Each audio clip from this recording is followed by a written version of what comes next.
Hi guys, this is Klazartsc bringing another audio commentary, and this time I'm commentating on Game 4 of the OnGameNet Duel Tournament Group E matchup between Canata and Yrnc, or Yellow Name as some of you guys might know him. And this is the losers matchup. Both these guys lost quite spectacularly in their respective matchups in the first round. Canata being absolutely decimated by Savior, and Nada dealing some sweet chin music to Yrnc, especially with that drop. And really, these two guys, I guess it's a bit cool of me to say this, but this is probably more their level.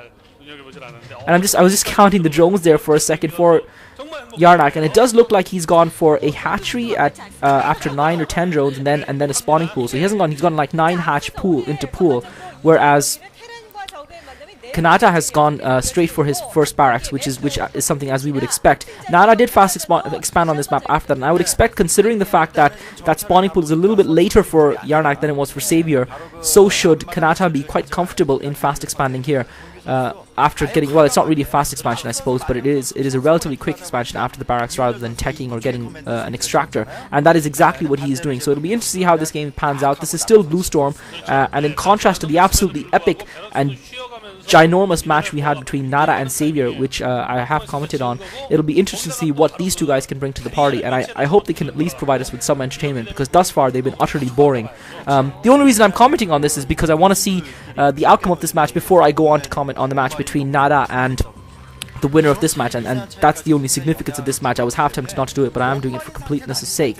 I hope it won't be a too boring game. I don't really have a lot to say about these two players. I do find Bluestorm an interesting map from a Terran Zerg point of view. It does favor the more standard Terran push. You've only got one Expo, so that makes scouting a lot easier. I think that favors Zerg less than it favors the Terran. The fact that scouting is easier, I think, favors the Terran a little bit more, because it makes it harder for a Zerg to pull off surprise strategies. That being said, a lot of Terran players like to do audacious medic and marine rushes, which they're unable to do.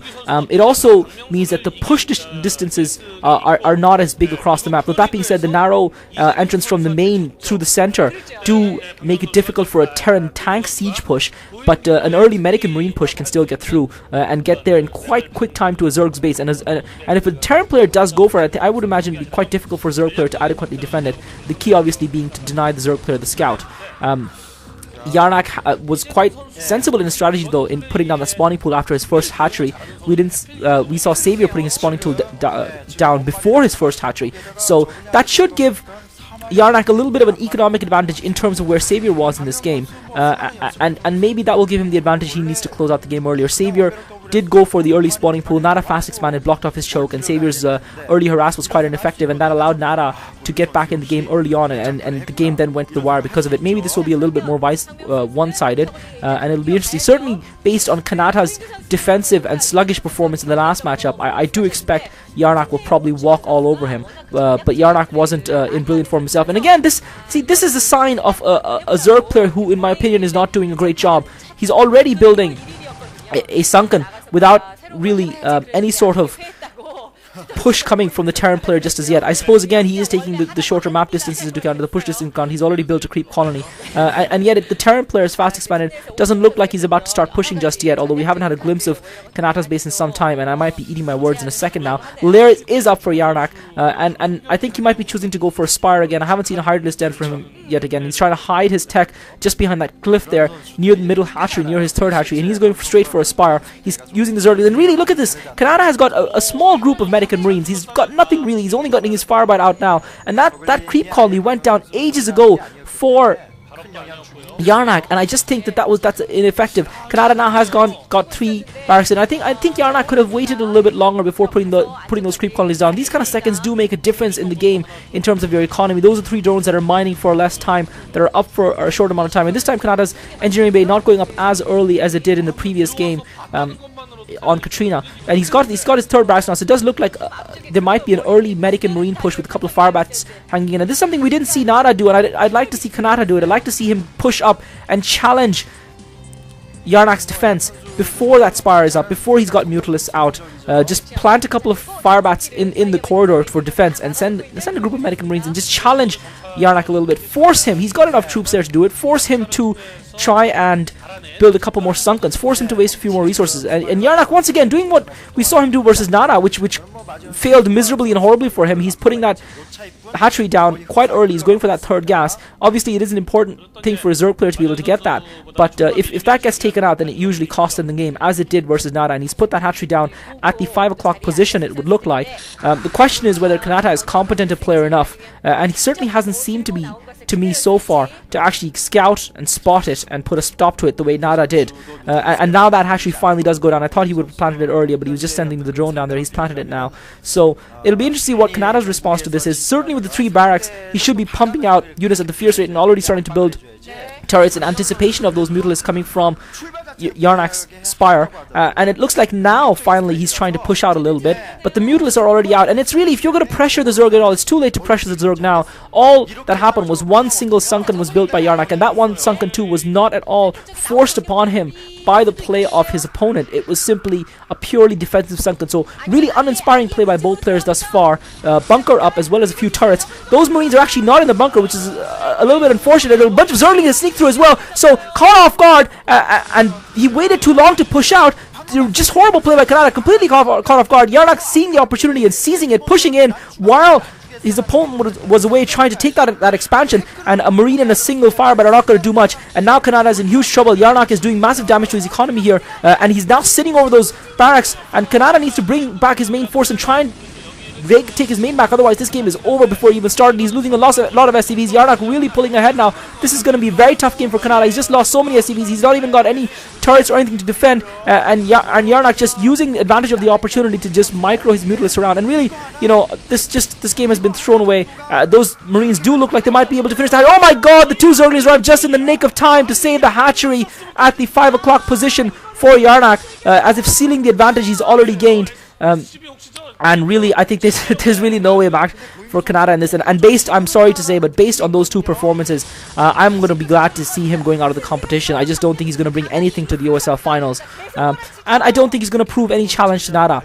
I don't think he was going to. That being said, the way Nada is playing, I don't think Yrnc is going to have much to say either, but it'll be interesting to see whether this spark of form that he's displaying here versus Canata, he can repeat something of that kind versus Nada, who's going to be a much more formidable opponent, and Canata just wasting his SCVs. Well, good move actually. He takes down the hatchery with his SCVs. The hatchery was almost dead anyway, and those SCVs managed to get through to take it down.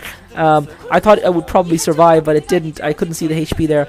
But a bit of a comic game, really.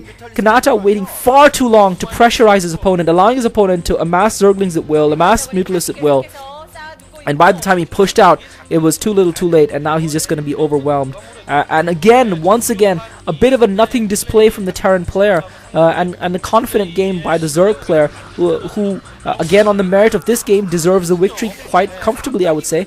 Now, once again, we're going to have Canata bunkering down to make this even more boring for us. I wish he would just GG and just accept the fact that he just doesn't deserve to play in the USL finals. He does have his, I suppose on the flip side of things, he did manage to kill off that expansion, even though he lost a lot of SCVs and a lot of units. He did manage to kill off that expansion at the 5 o'clock position of Yrnc. And once again, Yrnc, this time stopping the science facility from building it. That's a key kill on that SCV. The science facility is going to get slowed down, assuming Canata has presence of mind to even send an SCV out to start the building of the science facility again. He's got a couple of turrets there positioned towards the north of his main, but that's not nearly enough to defend his base. And if I sound a little bit bored, it's because I am, because of Canata's play. Although it has to be said that Yrnc is playing quite a decent and scintillating match here. He's not made too many mistakes this time around, except for that one Sunken that I felt he didn't really need to put down, especially considering his opponent's caliber thus far in the matchup. And he's now starting to build about 7 or 8 lurkers, and I do feel that when those lurkers come out, it will be GG. The game will be finished.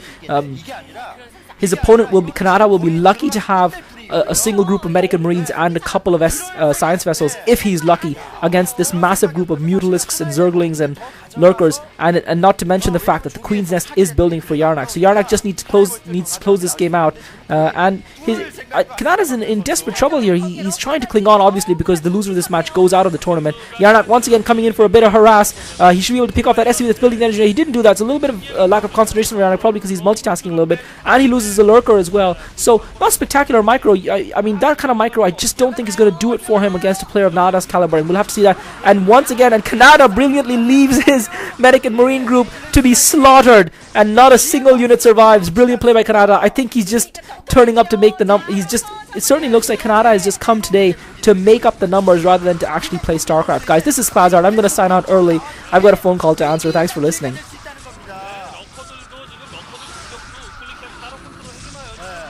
러커들이 위기로 끝나는 분위기인데요.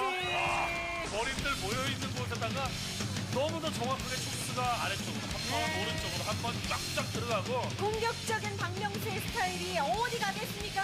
자, 11분 50초 그 중에서 대부분의 시간을 공격하는 데 쓴 박명수예요. 역시 자신의 스타일로 구인규 선수를 잡아주면서 박명수 선수가 다시 살아납니다. 네, 스타리그에 지금 형이 기다리고 있거든요, 형이. 그렇죠. 아, 구인규 선수는 아쉽게 됐는데요. 참, 급했어요. 방금 이번 판은 정말 그 머리 메딕이 나갈 필요성이 없었습니다. 그 판단이 구인규 선수에게 좀 뼈아플 것 같네요. 자, 구인규 선수가